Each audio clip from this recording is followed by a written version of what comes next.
এই যে বৃষ্টি নামছে, যখনই কোথাও যাওয়ার জন্য বের হই আকাশে বৃষ্টি থাকে, মেঘ থাকে। জি আসলে এটা সত্যি কথা, এটা কোনো মিথ্যা কথা নয়।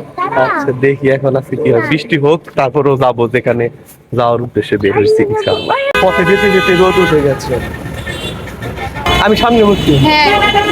বাংলাদেশের অন্যতম সমৃদ্ধ শাল বা গজারি বনাঞ্চলের একটি বড় অংশ বিস্তৃত ময়মনসিংহ অঞ্চলে।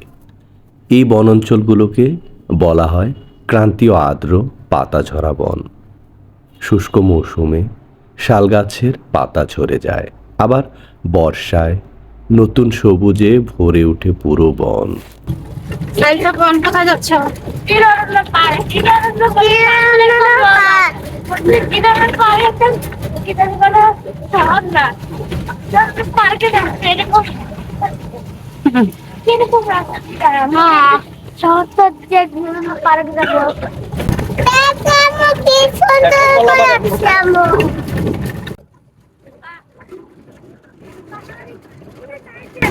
কলা বাগান, অনেক বড় কলা বাগান।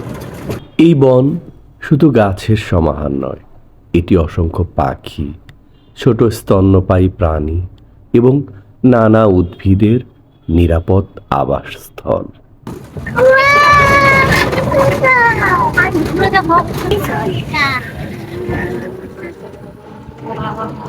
রাস্তারও তো একটা সৌন্দর্য না?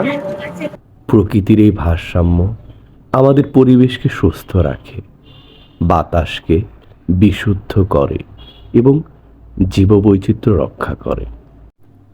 গ্রিন অরণ্য পার্কের দিকে এগোতে এগোতে রাস্তার দুই পাশে মাথা উঁচু করে থাকা যে গাছপালা আর যে নীরব প্রকৃতি আমাদের স্বাগত জানাচ্ছে, আমি এবং আমার সন্তানেরা আর পরিবার আমরা মুগ্ধ হয়ে দেখছিলাম।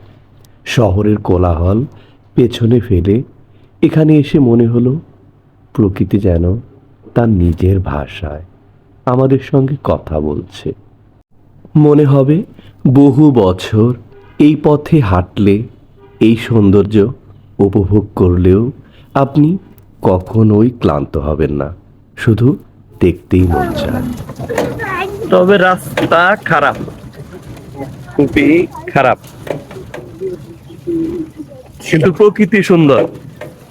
বনের ভেতর দিয়ে বয়ে যাওয়া মৃদু বাতাস, পাখির ডাক, সবুজের অসীম বিস্তার সব মিলিয়ে চোখে এনে দেয় পরম প্রশান্তি আর মনে জাগিয়ে তুলে এক অদ্ভুত শান্তির অনুভূতি।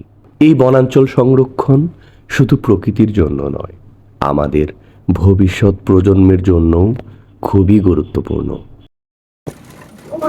এই যে এসে গেছে শ্রাবণ আম্মু, ওই যে সামনে ওইদিকে একটা চায়ের বাগান আছে না, ওখানে ভিডিও করছিলাম।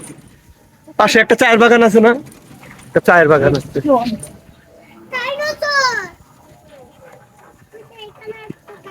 এই দেখেছো গ্রিন অরণ্য পার্ক?